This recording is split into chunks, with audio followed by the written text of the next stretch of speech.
Hi everyone and welcome back to my channel.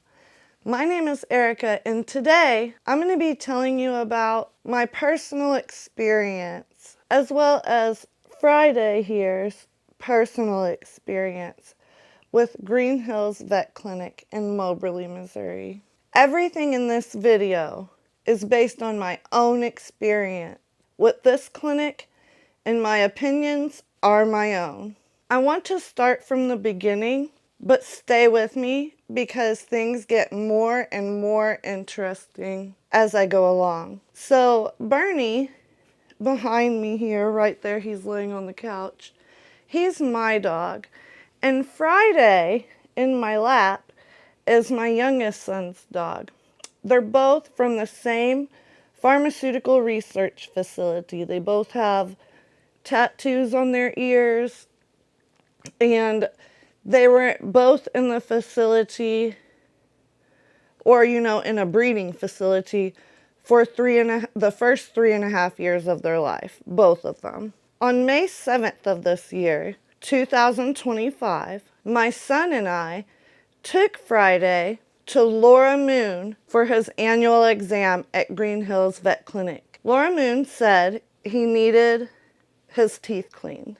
She also administered a rabies vaccine. On the rabies vaccine certificate, it stated that the vaccine lot expired January 18th, 2025. In other words, I believe she gave him an expired vaccine based on the information I received from the clinic. The vet clinic claimed it was a clerical error, and to rectify this, they would email me the proper paperwork. I didn't receive anything, so I emailed the clinic. Oh, here, Bubba. And I emailed the clinic on May 14th. They said they would mail me the paperwork through U.S. mail. The paperwork they mailed me contained a new rabies certificate that claims that Friday received a new vaccination on May 14th, the date of the email exchange,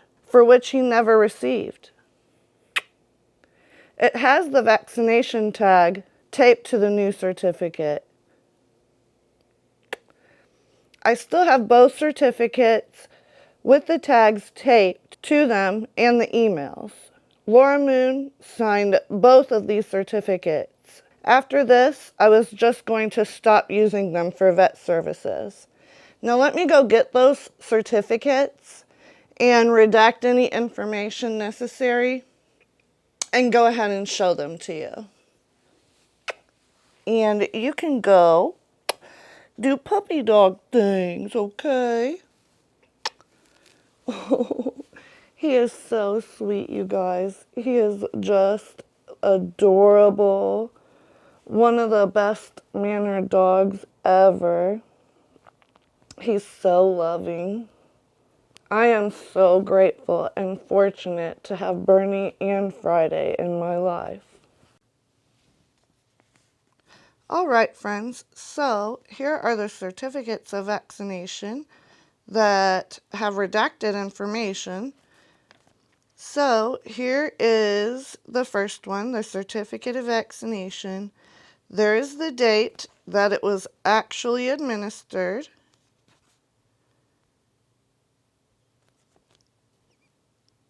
This is to certify that I have vaccinated. There's her signature with it partially redacted, so you cannot copy it. And there is the expiration. It says 18 January 25.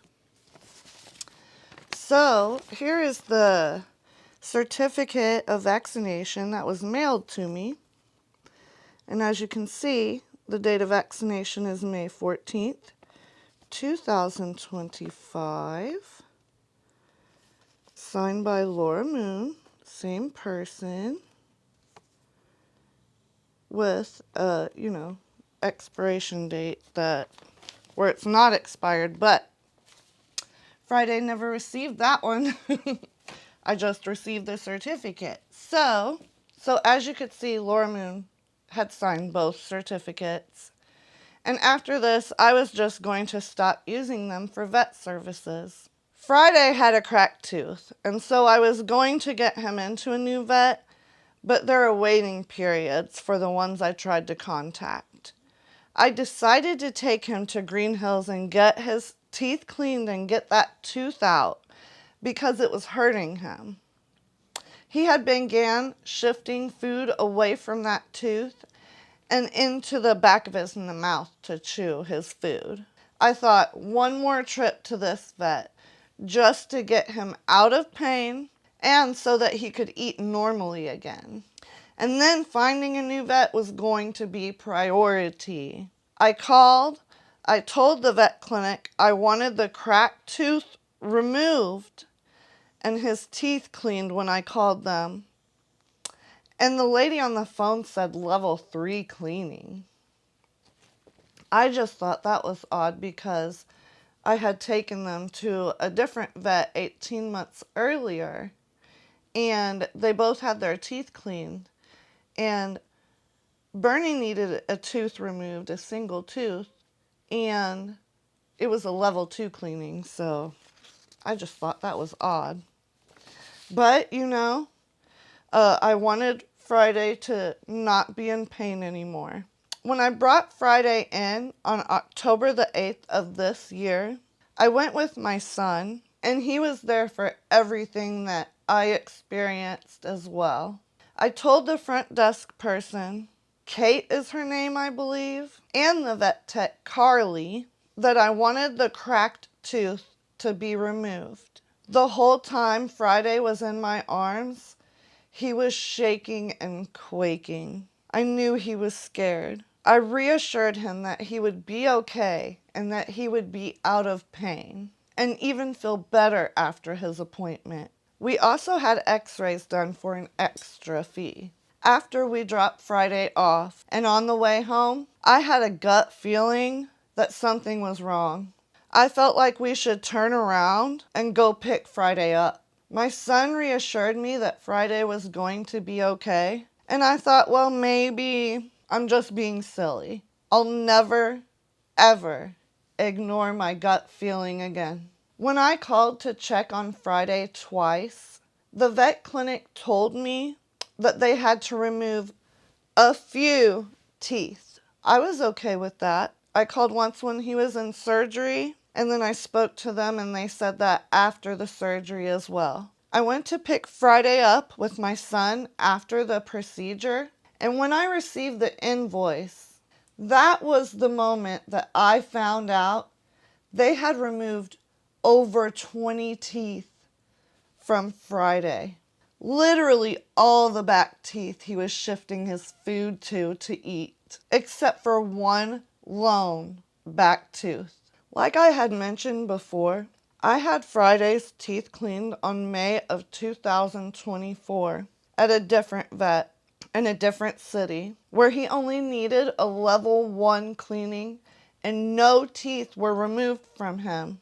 X-rays were also included in that vet's cleaning fees with no extra charges for the x-rays. How would he go from needing no teeth pulled and a level 1 cleaning to needing 22 extractions in a matter of a year and 6 months? In fact, I think it's even a little bit shorter than that. Since Laura Moon pulled 22 teeth from my beagle's mouth, he has not been eating as well. He is struggling to eat soft food. He's also struggling to drink water, and it seems like he's very depressed. The evening of the extractions, blood began pouring from both sides of Friday's mouth, causing me extreme mental anguish to see and help him through. The whole reason I took him to the vet in the first place was so that he would no longer be in pain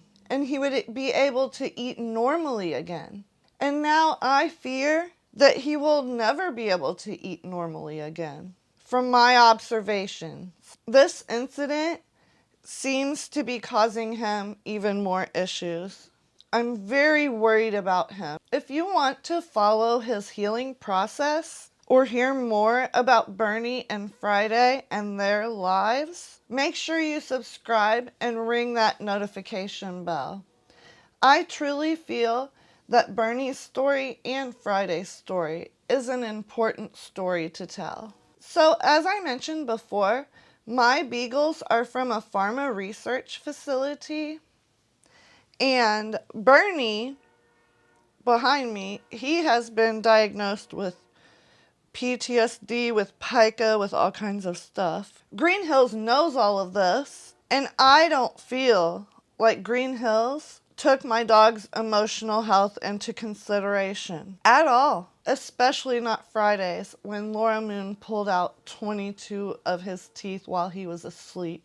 Imagine going to sleep to wake up and find that more than half of your teeth are missing. All of your back teeth except for one lone back tooth, especially after spending the first half of your life being experimented on. How traumatic, I would imagine. Wouldn't you? I have felt guilty for this incident, and I have bawled my eyes out, but the people around me assure me that what he went through was not my fault. After this incident, I've done some research. This is research I wish I would have looked into before I had taken my dogs to the veterinarian. But hindsight is 2020, On Laura Moon's LinkedIn profile, it states that, and this is quoted from her LinkedIn, "My main interests within veterinary medicine are reproduction, dentistry, and general medicine, but I also enjoy soft tissue surgery." On the evening of Friday's soft tissue surgeries, Cliff Miller called. He's the owner of Green Hills Vet Clinic. His response was that we gave permission for extractions, and I took him for an extraction for a cracked tooth that was causing him pain, because I wanted him to be able to eat normally again. He also stated that the vet tech Carly didn't communicate my wishes to the vet Laura Moon, from my recollection of the conversation. On a podcast called Vetted, and it's VET''ED,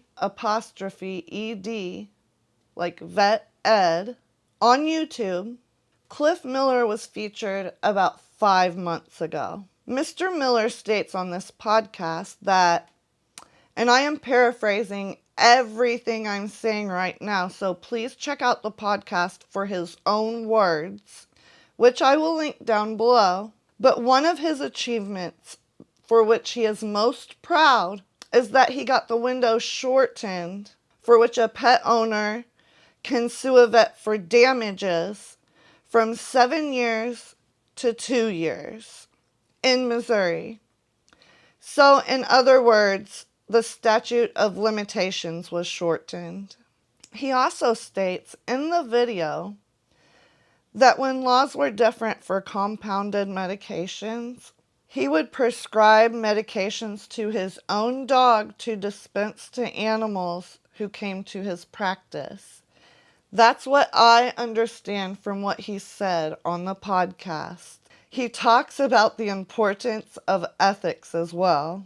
Please go check that out, hear it in his own words, and make your own conclusions. So that's our story.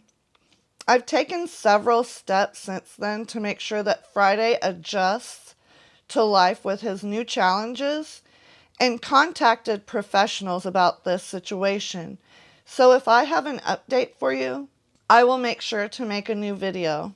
Thank you so much for watching. Please hit the thumbs up or the thumbs down to show me how you feel about this.